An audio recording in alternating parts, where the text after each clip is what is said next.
All right, folks, this episode is different than the usual.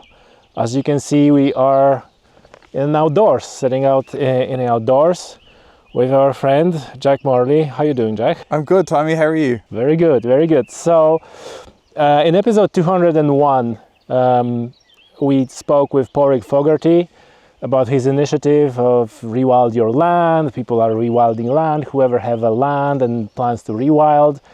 And that wasn't planned because probably you contacted me and we were talking about doing this episode before I even contacted Porrick. It just took a while before we get together.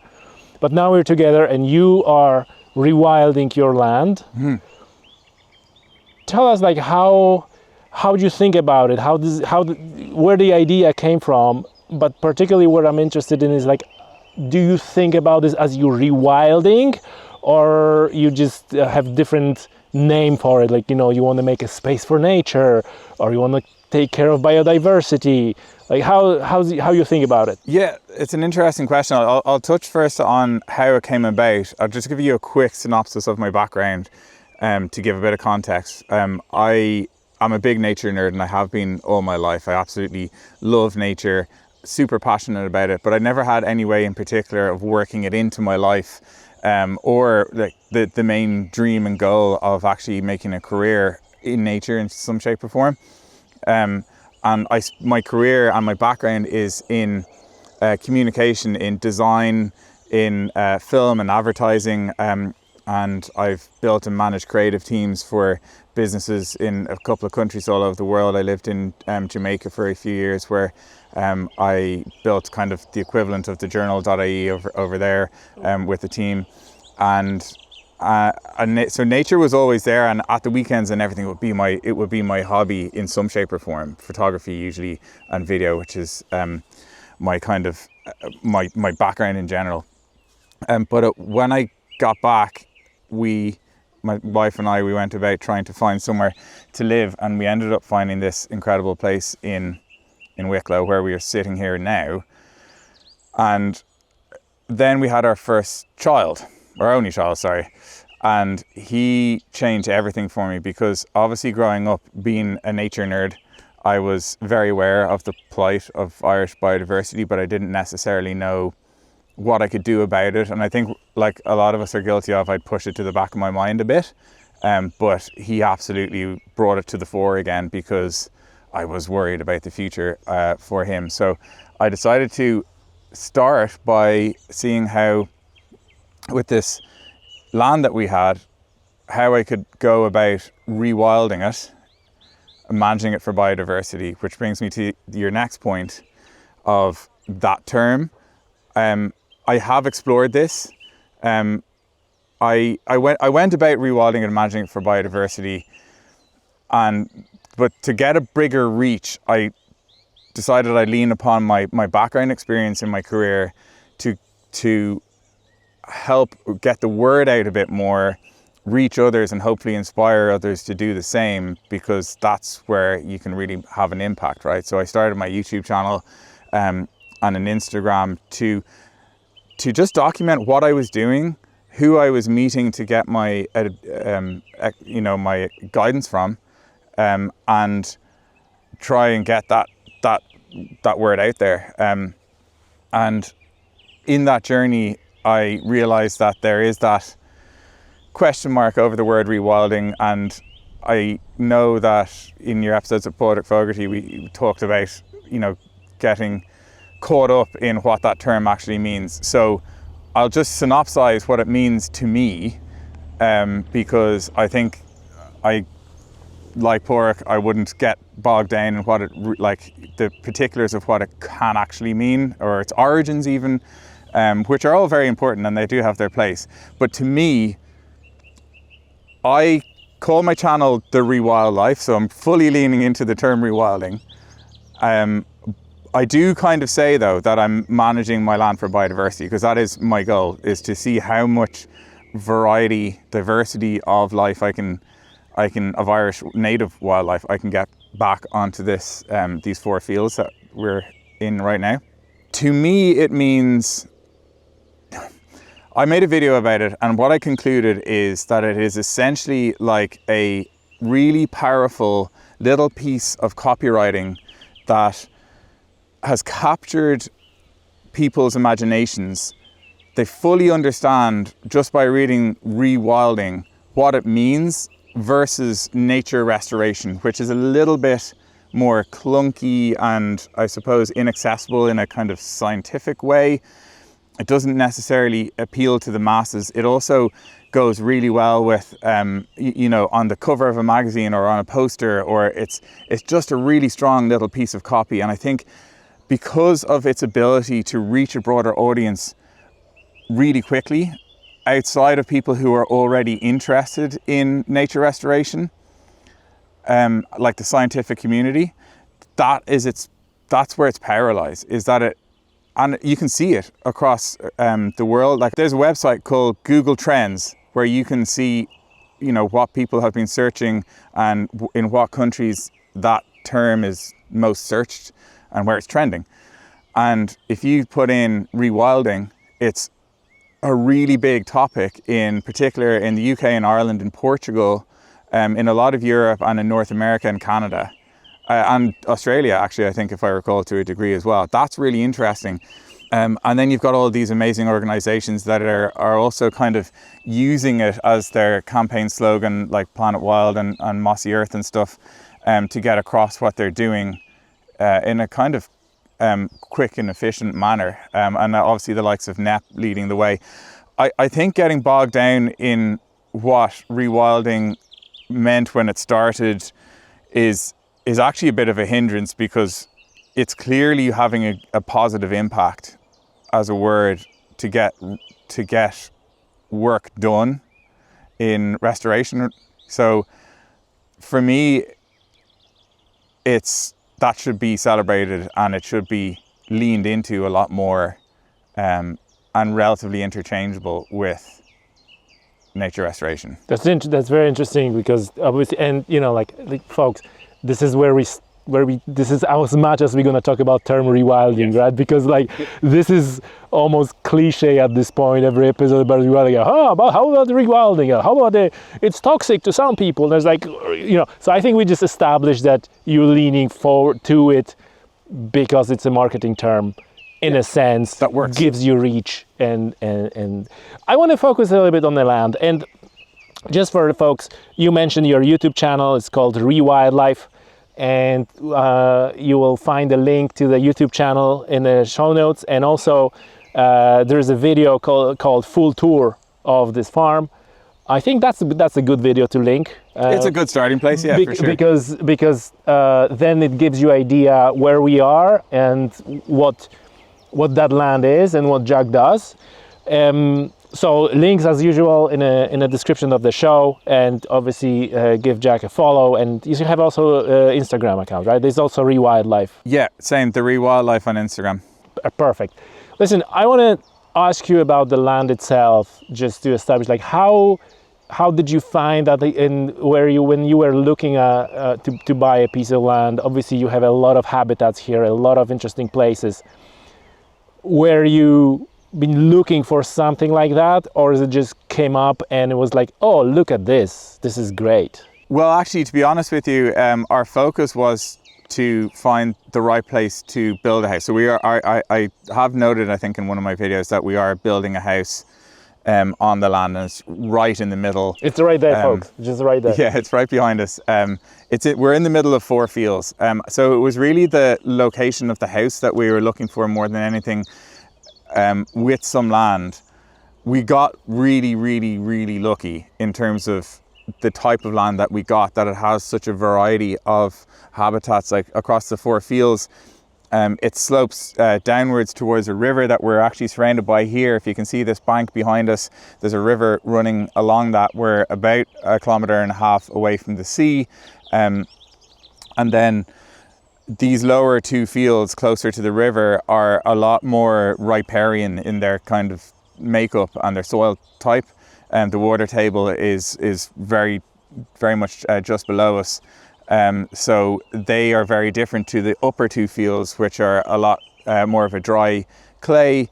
And straight away they have a lot more, a very different kind of species of vegetation growing there. So down in these fields, so far I've planted about 3,000 trees across the land. I think just over 3,000 trees. Wow. And I've planted in the normal traditional method and in the Miyawaki method as well, which I've documented on a video. But down on these lower fields, I've put more alder and hazel and things in, and up in those fields there's a bit more oak, Scots pine and things like that in those fields. So we've got that kind of diversity going on. I've also laid out about a good few hundred meters of native hedgerow. I've done things like putting up bat boxes, which Bat Rehabilitation Ireland, Susan Kerwin advised me on. And I've put up a huge amount of bird boxes and all the varieties within bird boxes, which Niall Hatch from Birdwatch Ireland gave me guidance on. And in those particular things, that's hands-on management. So that very much is managing the land for biodiversity versus rewilding. Yeah. Just to touch back on it for 1 second. And I put up lots of standing deadwood and microhabitat log piles. And pond works, I've started some small ponds, but because I already have quite a bit of wetland, I haven't leaned into doing the full pond that is planned in the next little while. So ponds is the next big one. Yeah, and we'll get into the details of all the different habitats that you have. So let's stay with the theme of a land. What do you know of the history of the land? What it was? So it's like two sides of two questions in one, really, right? On one hand, I'm interested, like, what's the story of the land? Because obviously it wasn't farmed. It's just well, I don't know whether it's an abandoned farm or is it like an ex-farm or was it ever farmed? And from this, or maybe connected to that, tell me about the neighbors. So because obviously there's this thing like, oh, someone hears this, guy comes from nowhere, buys the land, and instead of farming and running cattle and be like with the community, now he does this rewilding, and that's the land abandonment and all the negativity that goes into it. Is this an element of that? Do you have to deal with that, or like how's that?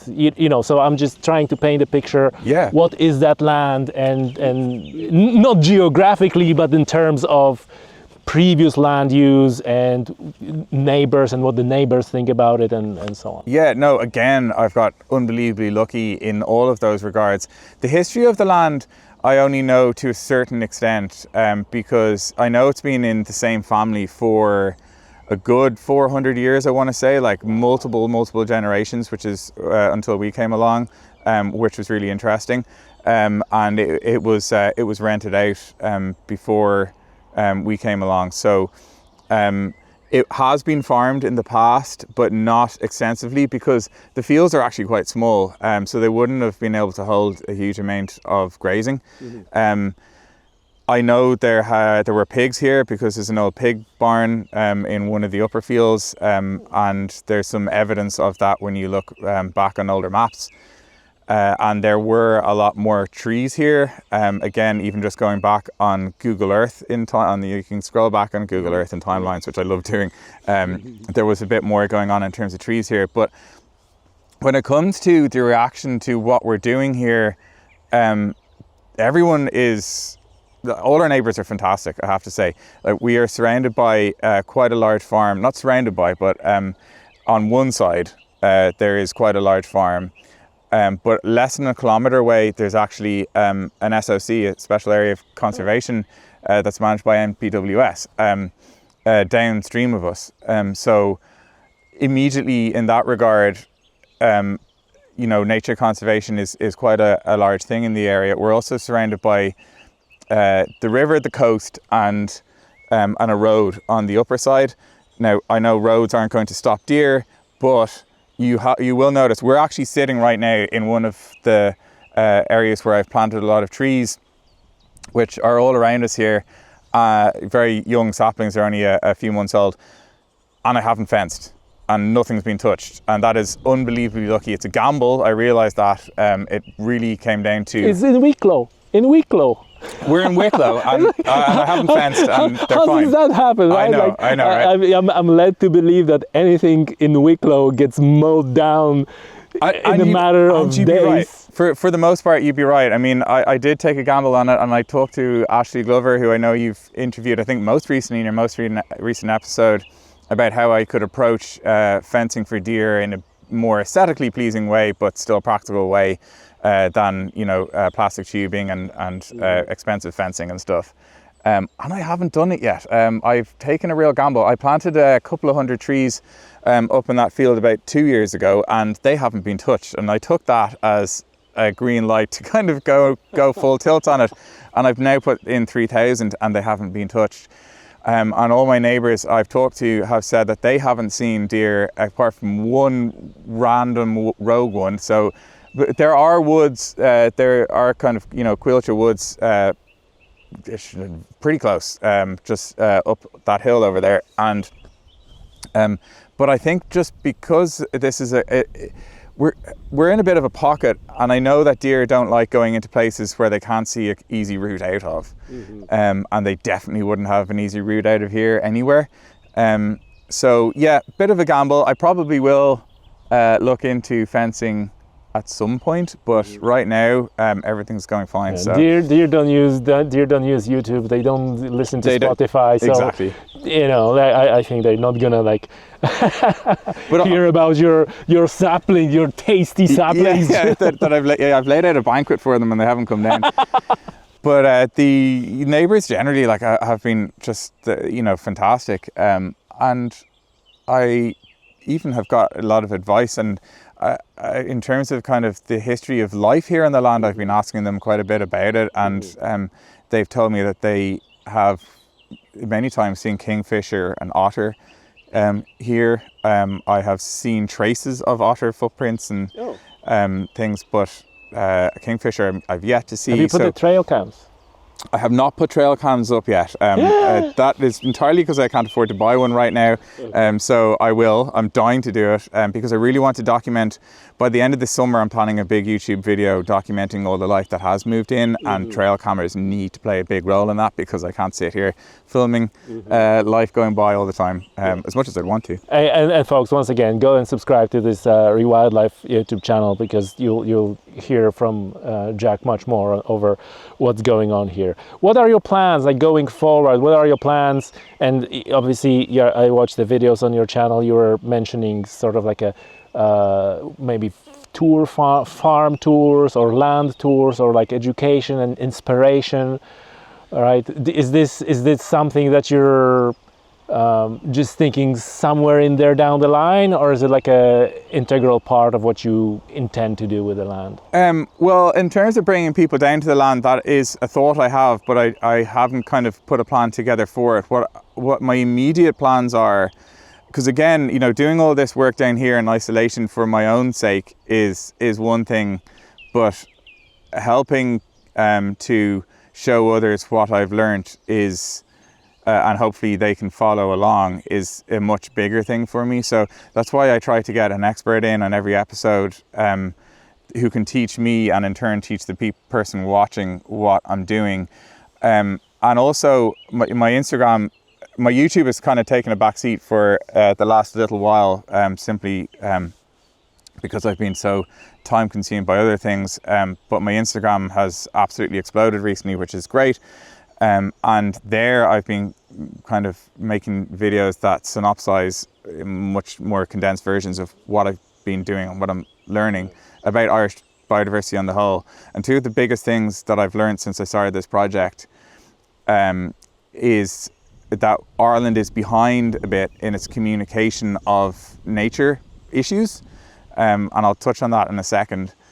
But the positive, massively positive thing that I've learned, having got experts down here who have kind of invited me into things like WhatsApp groups, and informed me about other people doing incredible stuff around the country, is that there are a growing and huge amount of people doing things for Irish biodiversity on their own accord all across the country. And that's everyone from rewilders, landowners, to volunteer groups, community tidy towns, not-for-profits and charity setups, and groups and businesses and organizations. There's a huge amount of, I would describe it as a groundswell of work going on across the country to help balance things out. And that caught my eye more than anything when I started doing this. So I decided I was going to make an effort to document that. And I dubbed them Ireland's Nature Heroes.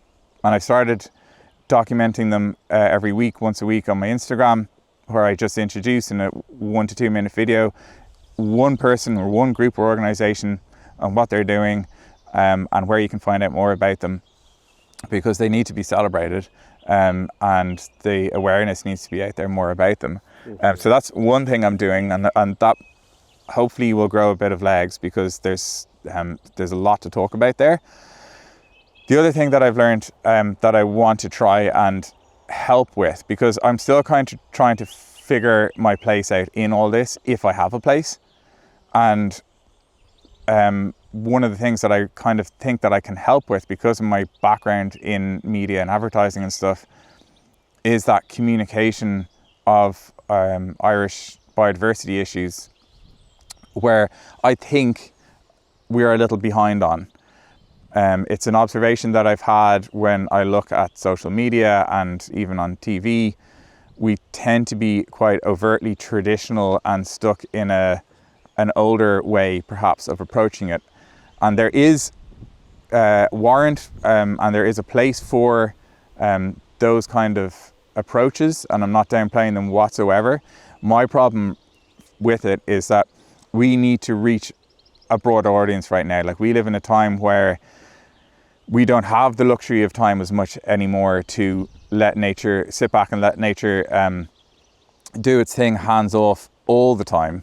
We also just need to reach a broader audience outside of the people who already have an innate interest in nature restoration, or in animals in general, or wildlife. And I think, and I know many of your guests have touched on this, I think Irish people have an innate interest in nature anyway. I mean, it's the first thing that we do when the sun comes out, is we flock to our beaches and woodlands and go for hikes and walks, or if we're stressed, it's the first thing that we do, is we yearn to go out for a walk, even if it's just in a park or whatever. So I kind of refuse to believe that, the majority, at least, of Irish people don't care about nature. I think it's more of it that they don't know exactly what the situation is. And anecdotally, I figure that's the case, because when I go for walks with my friends who I know have an interest in the outdoors, and we say, let's go for a hike in the woods, and they bring me to a Sitka plantation, then, and I talk to them about that, and they're like, what, really? And like, they don't know, but they love the outdoors. So that for me is a big fallover. And when I look at our communication of nature, it tends to be quite clunky when it comes to social media for the most part. But a lot of it is overly traditional in the likes of books and in documentaries that are kind of slow and beautiful landscapes and stuff. And again, there are grounds for that. My only flag is that they're only reaching people who already have an interest in the subject matter. So you're only going to go and buy a book about nature restoration if you have an innate interest in it already, or it's got some kind of, if it had some kind of twist on it that is really exciting and encouraging, you might pick it up. But you won't even go down to that section of the bookshop unless you have an interest in it. So it's not reaching the people that it could do. Same goes for documentaries, but then not all documentaries, because you look at the likes of Sean Renan's amazing bird song, and we really need to look at that and go, why did that transcend into other audiences, and why has it got such a huge impact and such a bigger reach? And for me, it's because it's not only about capturing all of our native bird species in audio. It's also about Sean. It's a personal story, and it's a story of passion, and it's a story that's so engaging in so many ways. On a personal level, it's following him on his journey rather than just following the kind of almost scientific aspect of it. That for me is why it hit home really well. And there are amazing people on social media that have really, really strong followings. Like the likes of Sarah Kim Watchorn, for example, who is an incredible wildlife filmmaker and documents a lot of our marine mammals and marine life in general around the country. What is she doing that's so different that gets such good reach? And then you look abroad, and I know when we look at the UK, for example, this is the importance that it has, right? Communication is super, super important, because we in Ireland, we have all these wonderful charities like Birdwatch who rely upon donations to keep, and that's what our oldest nature-based charity in the country, and they rely upon their subscriptions and their donations, which is key. But the equivalent there in the UK has a much, much bigger base, and granted they have a bigger country and population to call upon, but they have a much broader voice, and the knowledge, even in the UK alone, which has relatively similar wildlife to we do, the knowledge and understanding of the general population there as to what's going on, I think is much, much stronger. And I think we need to look at that and go, why is that? Why do general people know more about the plight of nature in their country versus the equivalent over here in Ireland? And therefore, why are they getting more donations and more events to spread awareness than we are? And look, how can we do that as well? And I think if we don't start doing that in a much stronger way, it's going to get lost in the ether, and it could skip a generation, which is really dangerous. I agree, and there's a couple of things I'd like to pick up. Like first is the educational aspect of it, and somehow I feel like word education became offensive word and used in an offensive way. I don't know how did that happen, but it's like, oh, go educate yourself, and like, oh, you're telling me to educate, Yeah. And so I like that when in one of your videos you said that you want to inspire people rather than educate, which I totally getting behind that, not only because of the word used, but also I totally agree with what you said. There's a lot of people who like nature and they would be interested, they just don't know. They just don't know that mowing their lawns, like 6 times in the summer is probably not a good thing. And other things like, oh, have you paid attention to morning chorus, right? It's quieter and quieter year after year. Yeah. And oh, here's this rovery, brambles and bracken and all this stuff. It's great for invertebrates and birds, and maybe it's not a good idea to hack it all out and put some, right? And it is just to let people know, and they will do. They just genuinely don't know, and they think like, oh, look at that, we can do like a nice flowers in there. So that's a one thing. Another thing that struck the chord with me is not long ago, in episode probably 202, was it? I was talking with Porrick Galbraith about the land access. And folks, there's going to be follow-up on land access specifically in Ireland. So subscribe to the podcast if you haven't already, because that's something we're going to talk about later on.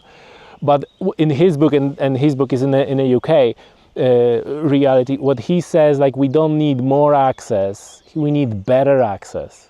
Yeah. And that again talks about this engagement with the land. And he's specifically in talking about farmers and so on, when the farmers and others like, oh, people don't know, like and even though his book is kind of like a dogging on the right to roam a little bit, but what I can say about Porrick, he's quite balanced in it, and he was pushing back on farmers as well. So they're like, hey, but what do you do to get people into, you know, like, oh, people don't know, like, what do you do to get that engagement? So I totally agree with what you're saying, and doing that a little bit of an engagement, and that's what your YouTube channel is mainly for, right? This is where you...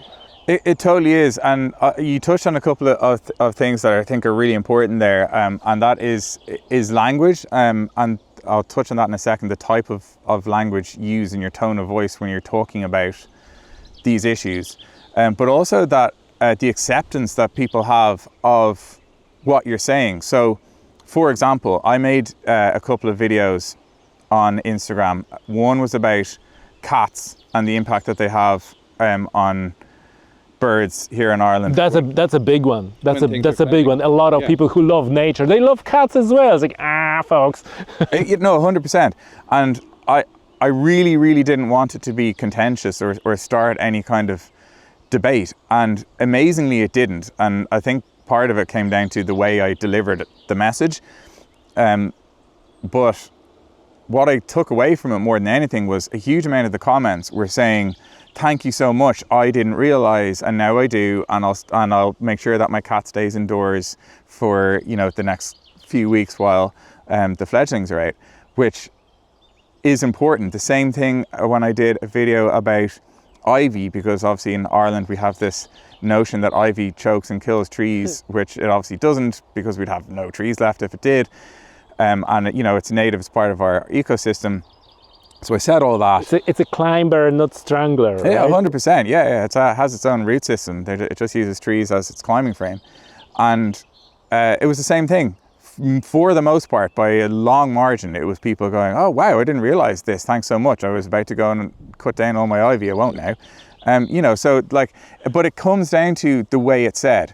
So on the language point, there are, again, as an observation of someone with a background in communicating, I think in Ireland we have a habit of being overly scientific in jargon, sometimes with our messaging, and it's really tempting. I get it as well, and when I started I was doing it too. When you get too bogged down in terminology, and one thing leads to another, and you could start with one message and easily roll into a completely different message, because everything is intertwined in nature, right? So that's one thing that I've noticed, that we really need to literally use the word nature instead of biodiversity. Every little bit like that makes a huge difference to capture attention quickly and hold it. That's one thing. The other bit in terms of language that I've noticed is that we need to have a lot less language that creates groups, I would say. Yeah. So a lot less of any us and them kind of language isn't the way that they do that really bad. Anything that kind of comes across as a lecture, people immediately switch off. And actually the only people that you will end up talking to are the people who already know this and already support what you're saying. And, you know, that is the only type of people that you will talk to. You won't reach the people that you actually need to if you're being kind of in any way patronizing or negative or lectury, because they will just immediately switch off. Do you think that the trick is to communicate through entertainment? Not necessarily entertainment. So it is definitely a big factor. It would be in the top kind of, if I was to say 5 things that you need to think of when you're creating content. However, I think positivity is almost a bigger thing. And it's hard to get positivity across when you're talking about an issue, right? But we need it so much. But I think that the positivity, you know, like, is this thing that when something is scarce, like scarcity creates the demand. And I think when you look at the news landscape and media landscape, positivity is such a scarce it's thing. Really scarce, and people that's something that can, you know, compel people to watch. It's like, oh, look at that, this guy is not telling all the doom and gloom. But then, like you said, like, how do you talk about an issue while maintaining positive message, right? I'm just one last thing, which you may comment on. My problem with a lot of media personalities and social media, I don't want to use the word celebrities, but people out there who are well known with a voice, they're so freaking negative. They're like no names named and no particular social media profiles mentioned, but sometimes I follow all those organizations and whatever, and you're sitting down on Saturday morning with a cup of coffee, you opening your Twitter or whatever, and by the way, folks, don't do that, not in the morning, and just like, oh, this is burning, this is poisoned, this is extinct. And it's like, guys, not on Saturday morning, like, please. And then, like you said, you switch off. Yeah, exactly. But just fundamentally, like, I don't think it's really helpful to present a problem and not follow up with, but here's what we can do in any kind of solution. Just a relentless look at this, look at this, look at this, this is bad, this is bad, this is bad, is not helpful. And the only thing that it's going to do, like I keep saying, is reach people who already know that. And that's literally doing nothing. So, and on that, then I think for me, everything that what I try to do, and I look at the likes of, for example, Mossy Earth and Planet Wild, who I think have a really fantastic and contemporary approach to communicating nature issues, raising money to solve those problems, which is unbelievably important. And they use a structure of presenting the issue and going into quite a good bit of detail about it, but then presenting a solution and what they personally have done to make a difference. And that I find super inspiring. And that's something that I think we need a lot more of. That's partially, that kind of thing is why I started a positive story of Ireland's nature heroes. It's just a positive thing in all the doom and gloom that needs to be celebrated, and people engage with it 100 times more. And they also engage with your own enthusiasm. If I was to give some examples, I found a common lizard not too far from here, a couple of kilometers away from here, and when I was out filming I was actually filming for a job application at the time, and I made 2 videos. One, this is going back to the scientific language thing. One, I made a video where I took what I thought was quite good footage of the lizard, and I set it to music, and I put text on it that kind of went into the details of it being our only native Irish reptile, and its reproductive cycle, which is super interesting, and the fact that it hibernates and all that. And it had very little impact on social. Then I, at the same time, on the same day, I made a video for my friends to send on WhatsApp that was way more casual, but I was visibly excited, right? And the lizard actually, when I was lying down on the ground taking macro shots of it, it it crawled onto my finger. And I was like, oh my God. So I took a video of it on my finger, and I was like, guys, look, to just direct to my own friends. I was like, look at this. I've been looking for one of these for so long, and it's actually climbed onto my finger. This is incredible. And then flash forward a few months later, I was away at the time, and I needed to put something out on Instagram because I'd been kind of sleeping on it. And that was the only video that I had, was that one that I'd sent to my friends. And I was like, oh, this is way too casual, and it's not it probably won't do very well, but it's the only thing I got. So I lobbed it up on Instagram. It exploded. It was shared by Lad Bible Ireland. It was shared by Irish Daily, and it's now at like, I don't know, 300,000 views or something like that. And I was like, what? But so everything that I do, I try and learn from.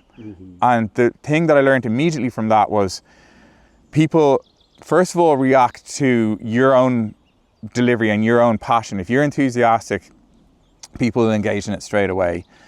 I didn't have any jargony terminology in there, but I was getting a message across you know, that people just generally weren't aware that we have our lizards in Ireland and all that sort of stuff. So I then went about trying to replicate that, and I did the same kind of structure of a video about scorpions in Ireland.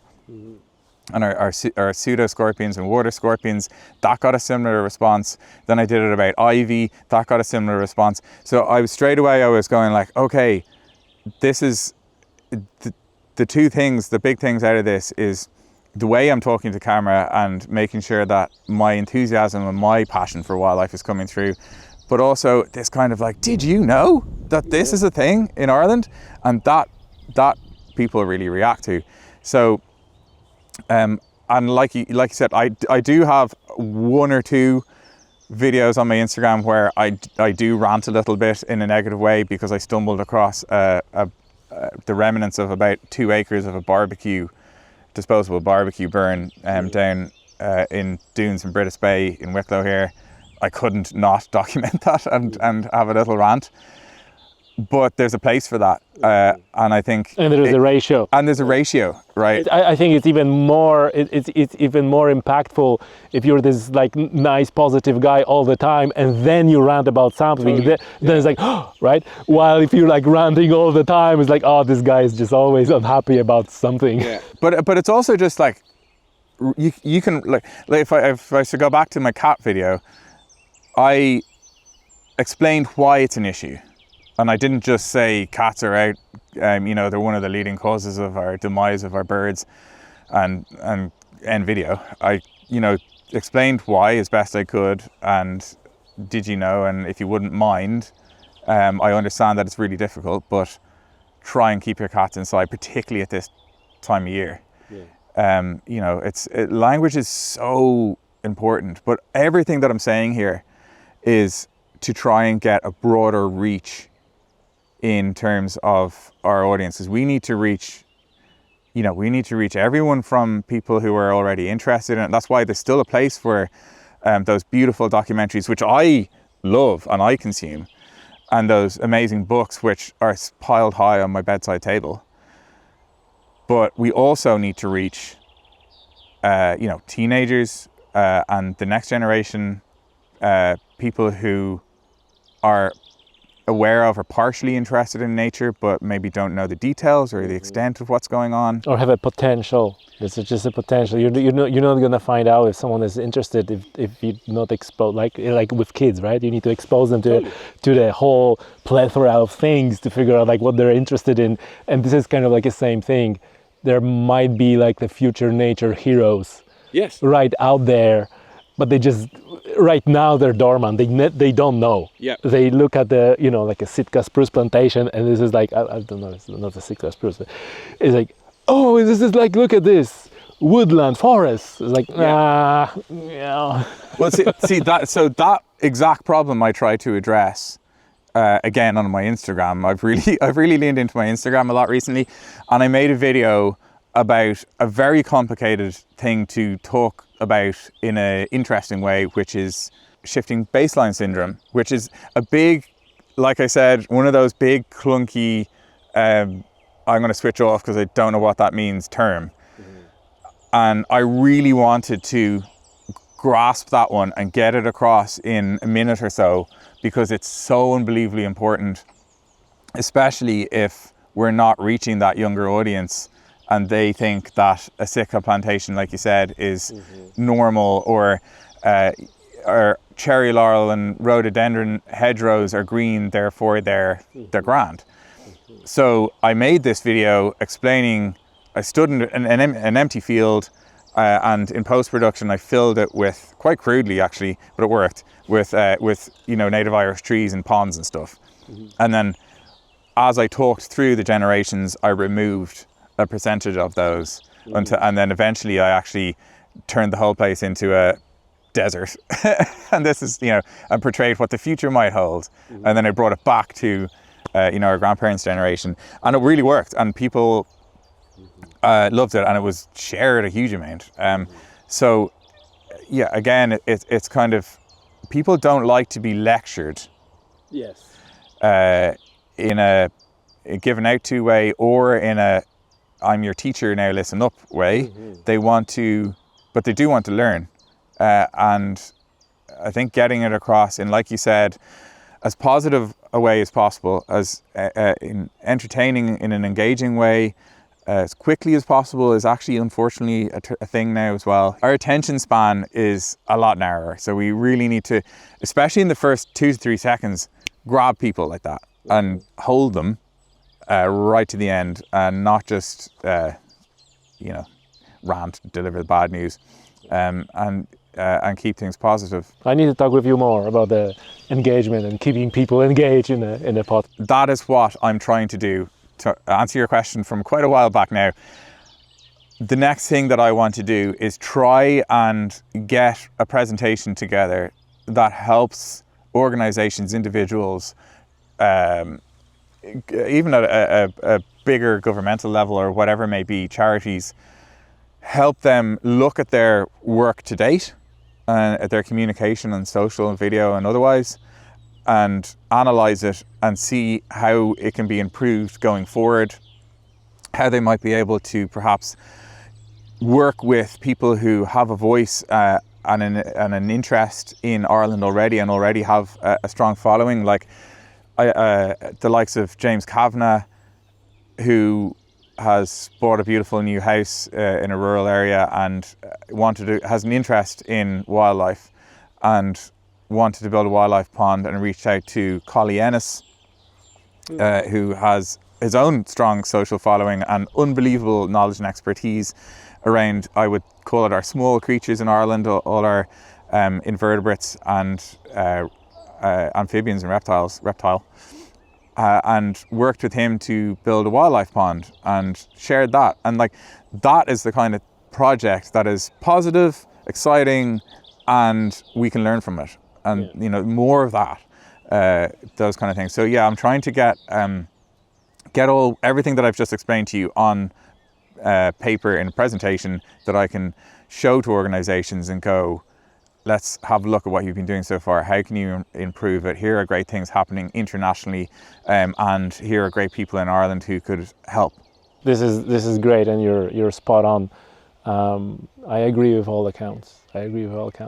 Jack, I want to switch gears a little bit and talk about this land, your place.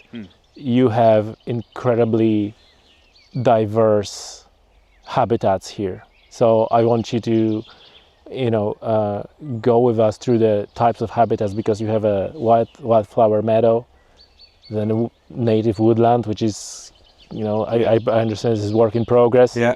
And then you have a wetlands. Yeah. And then you also have a river. Yeah. So if you can just, Absolutely, I'd love to, yeah. The habitats here and what I've been doing to help them and learn along the way. I have, first of all, in terms of woodlands, because that's what we're kind of sitting in right now, which it certainly doesn't look like yet. I have 2 places where I am trying to encourage the growth of native woodland. One is to expand on a big hedgerow. I had the brilliant ecologist Richard Nairn came down here, and we walked through the land, and he helped me identify places where I could do X, Y, Z. But one of them was where I could plant trees to create a native woodland. And one of those was up in one of the top fields where I already have quite an established amount of mature trees. Unfortunately, most of them are ash with dieback and sycamore, which isn't native but is a great great housing for invertebrates, I would call it. So I planted a huge amount of native trees in beside there, so that essentially expanding out that hedgerow lining and trees to create a small little native woodland. And then I've done the same down here, which this, like I mentioned, is a bit of a wetter area, so I've planted a lot more alder and hazel in particular, because what I'd love to do is have a hazel coppice down the line in about 8 years or so. They should be ready for that. And let that then do its thing. And for the most part, I think I've got a really strong success rate to my understanding so far, which is fantastic. I got the trees from two places. I got them from Trees on the Land, which are an amazing organisation. And I also worked with the 100 Million Trees Project for the 2 Miyawaki plantations that I've done. What's Miyawaki plantation?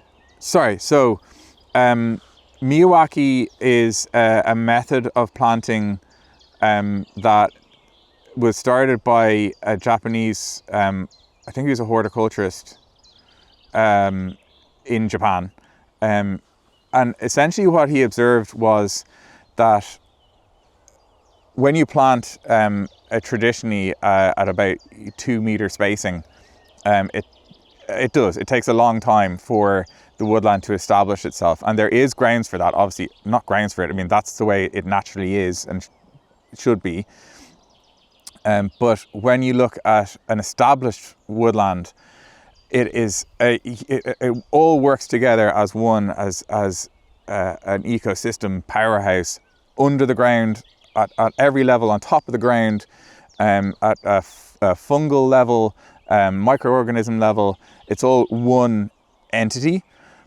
So what he proposed was taking every element of that entity and planting it at the same time with a higher density rate of, I think it's, I've forgotten now, it's about 4 trees per square meter or so. So much denser, and essentially what it's doing is, I don't want to use the word competition, but for all intents and purposes it sort of is, to drive competition of vertical light for the trees so that they do grow faster. The end result is, at least in the short term, a much denser amount of growth, but they actually grow 10 times faster, and therefore cut off the light down to the soil earlier, which kills back the grass and begins the secondary layer much earlier. And they also fruit earlier, and they have a higher success rate in the short term. The question mark over it, and I fully accept it, is the longevity of the Miyawaki method, in terms of, obviously, if you're planting trees that close together, when they get to a properly mature size, they're going to hinder each other. They're also going to grow vertically and very thinly. And this method, planting close together, has been used a lot in, in construction methods, perhaps. You see it in old oak forests sometimes that were originally managed for timber, and in hazel copses as well. They're planted quite close together deliberately, so you get a nice straight and true, inverted commas, tree that you can then use for fencing or construction or whatever. So by nature, you end up with quite a thin trunk. My thing, though, is that because I live here, I'm going to be keeping an eye on it, manage it. I will coppice the coppiceable ones. I will help thin it. I will obviously let the ones that fall over or die standing stay there, because those are microhabitats too. But also just to learn in general, because it's not, although there are quite a lot of Miyawaki plantations in Ireland, it's certainly not common, and it's very much at early days. And if there is grounds for it to help biodiversity, then I'm happy to be to trial it here. There is actually a group called Reforest Nation, who have planted the biggest Miyawaki woodland in Europe, in Wicklow here. I visited last week, I think it was, and they planted 30,000 trees in a few acres. It's really incredible how much growth has come back. They've also been staggering it, so they're not all the same age.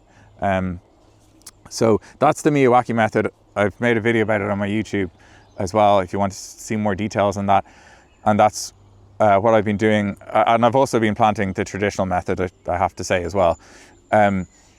Then in terms of wetlands, like I said, I haven't quite got to my... Before we go to the wetlands, but just a follow-up question on the woodland.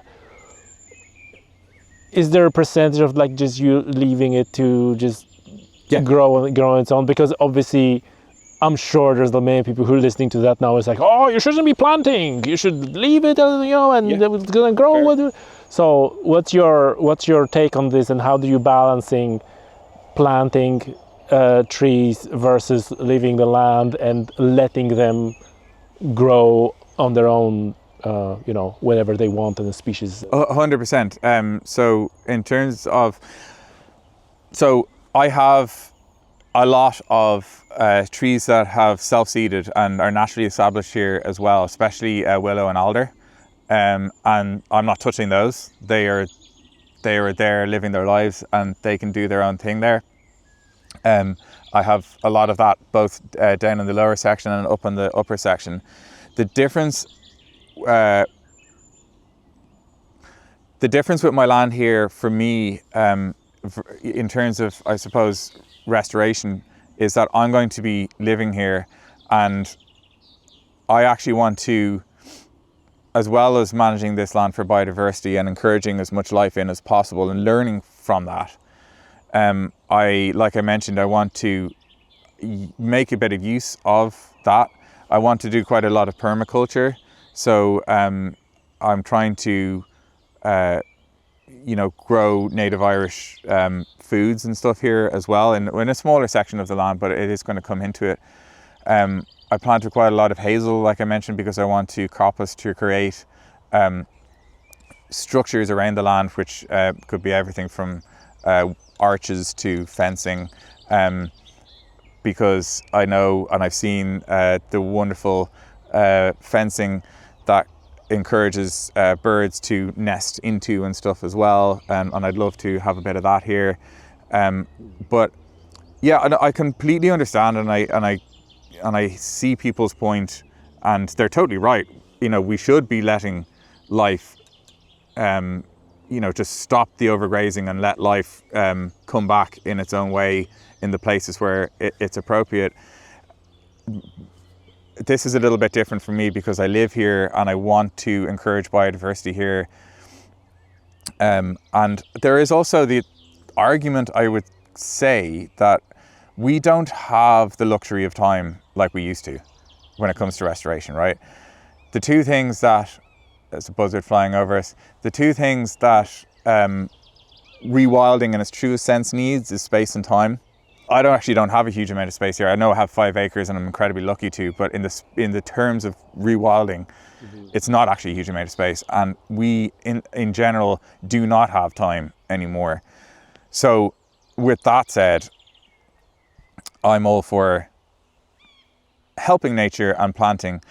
The big thing when it comes to planting is the origin of the source, and as much as you possibly can, understanding where it comes from. That is very much the case again for wildflowers, and the wildflower meadow side of things has definitely been my most unexpected big learning curve. Where I thought that I could just not do anything and it would just thrive, and just let the grass grow and it'll thrive. And obviously the grass thrives, but the wildflowers don't. And figuring out how I can help more wildflowers come up through has been the biggest thing that I've been trying to get on top of, and it's the most amount of work, which really surprised me. And that's actually the case for everybody who I know doing this kind of work. For example, Wild Acres, Brian O'Toole and Gilly Taylor. I don't know if you've spoken to them, but they're an amazing couple who are only a couple of kilometers away from me here. And I'd say their wildflower meadow takes up most of their time. It certainly at certain times of the year. The reason for that is I have really dense amounts of Yorkshire fog here, which is a very heavy grass, and it creates a very thick thatch over the soil and basically prevents wildflowers coming up through. So I recently had Ruth Wilson from the All Ireland Pollinator Plan over to advise me, and also Richard Nairn when he was here. He gave me some fantastic advice, and those things were to sow yellow rattle, which we know is a meadow maker, which is semi-parasitic to grass, and at the root system basically steals energy and things from from the grass roots itself and thins the grass, allowing, it doesn't kill the grass, but it thins the grass, allowing wildflowers to come up through. So I managed to successfully sow them. But when I had Ruth Wilson over more recently, she's a farmland officer for the All Ireland pollinator plan, and she advised that I actually scalp my fields, remove the grass altogether in this first year, and most importantly, gather the cutting and take it away entirely, because when that cutting, you know, collapses on the soil, it creates the clumps, I suppose, that our bumblebees do need to nest into. But I'm talking about doing this in September, by the way, not in the middle of summer, obviously. So you need to take the cuttings away, and all those clumps and everything that's going to break down and cause a huge increase in nitrogen levels and things like that. Take all that away and allow then a fresh batch, I would call it, of grass and the wildflowers that are in the seed bed to come up through. So that is the big project for me now in September.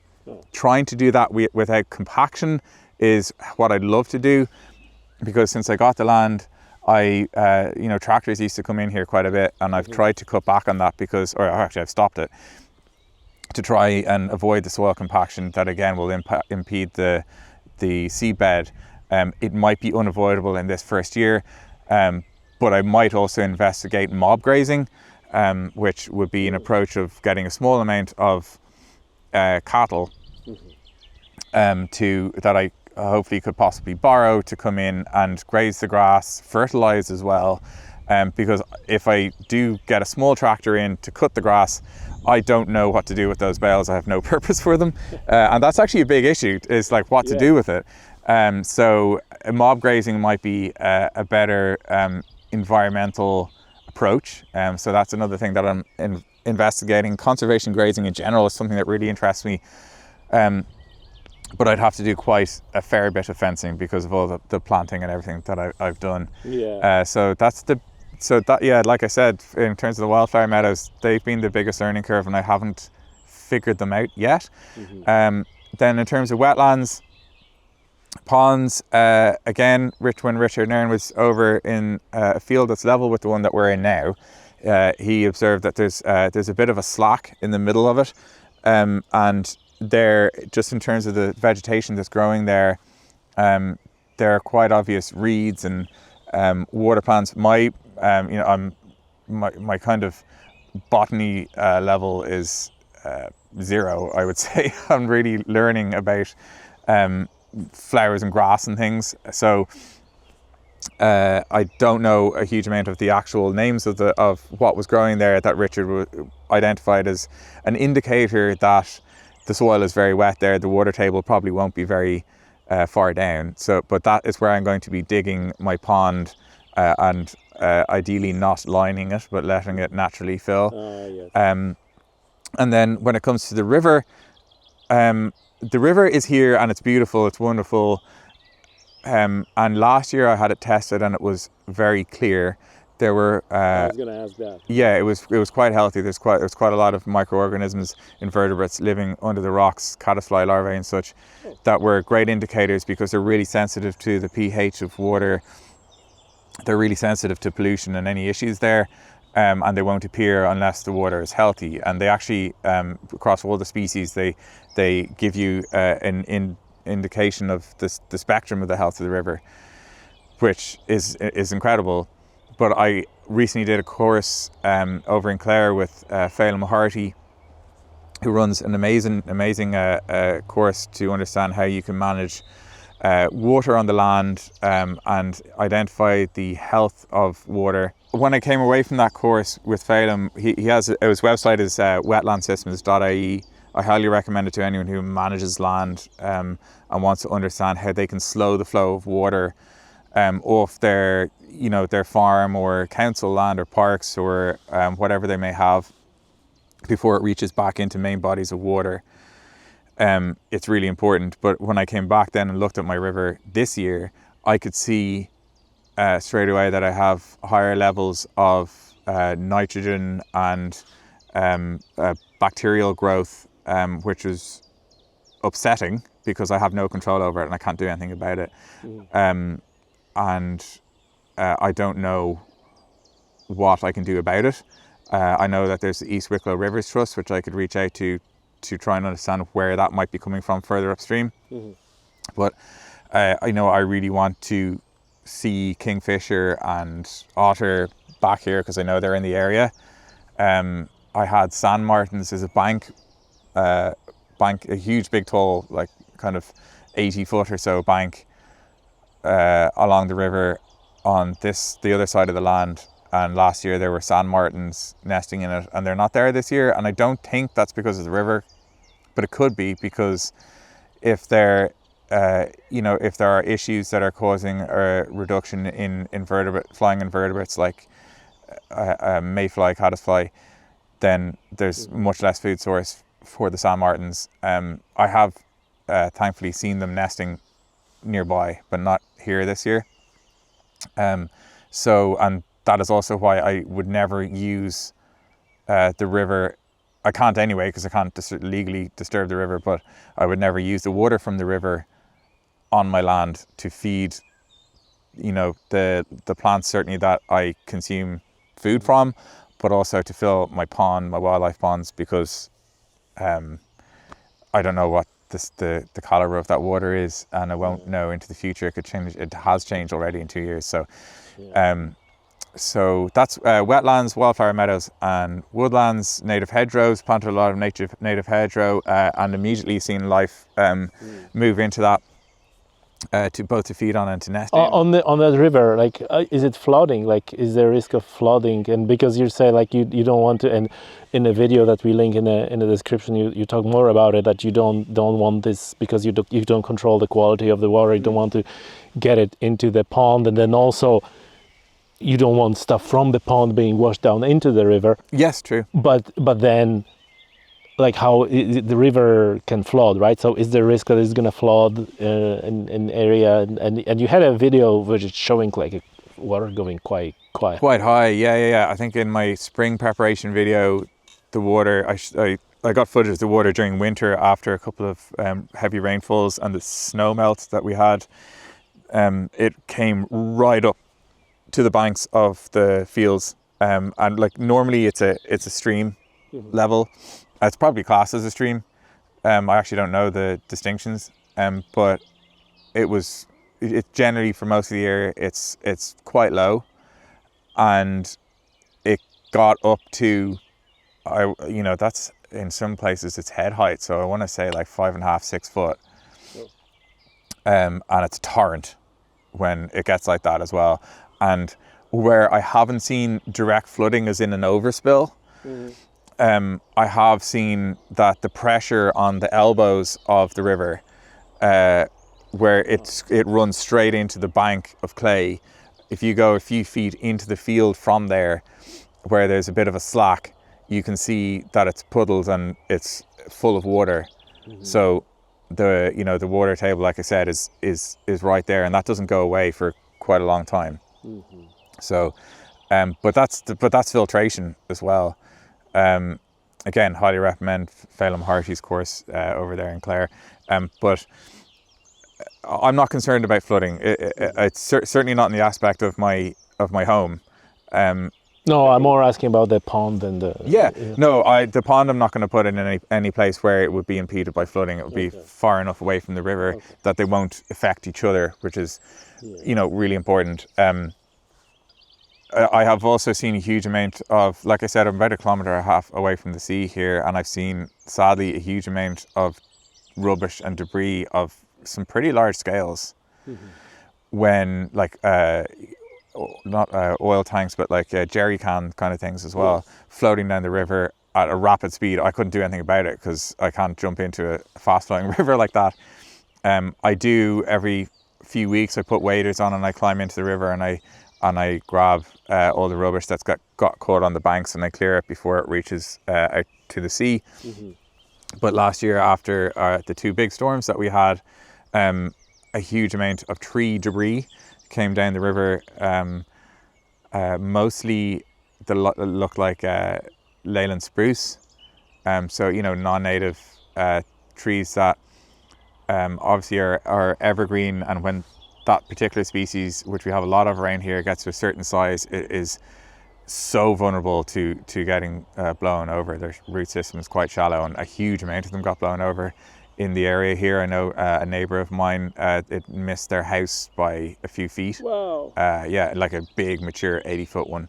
And took a long time to clear up. So, but one of them ended up on the corner of the river here and collected all the debris then that was coming down. Now, obviously, trees falling into a river naturally are a good thing as a habitat for life to live in and around and under and hunt around.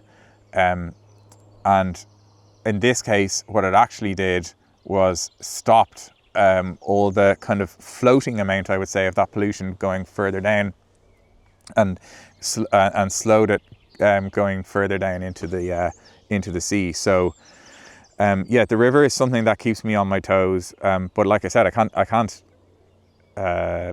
do anything about it, and legally, like, I can't go messing around with the river. So. Oh, this sounds just fantastic. It's such a diversity of different things that you have going on. There's a lot going here. on, yeah. Look, before we wrap this up, I just want to ask you one more question about microhabitats. Yeah.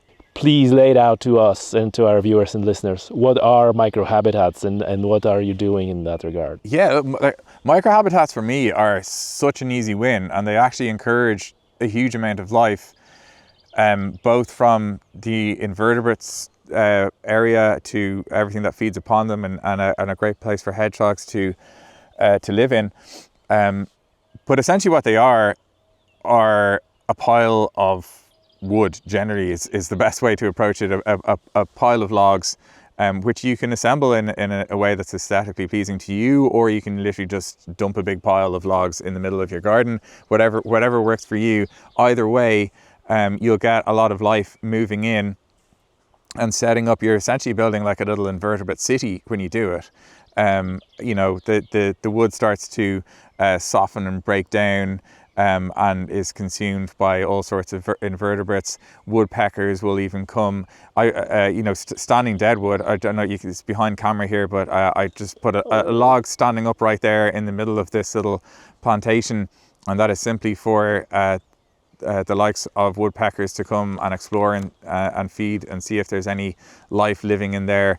But when it comes to log piles, you get everything that lives under them in terms of our worms and everything. You get fungal growth on top of them, and mosses and lichens, and then you get all the beetles and spiders that are hunting in there, and then obviously our small mammals and birds that come and hunt for everything that is living in there.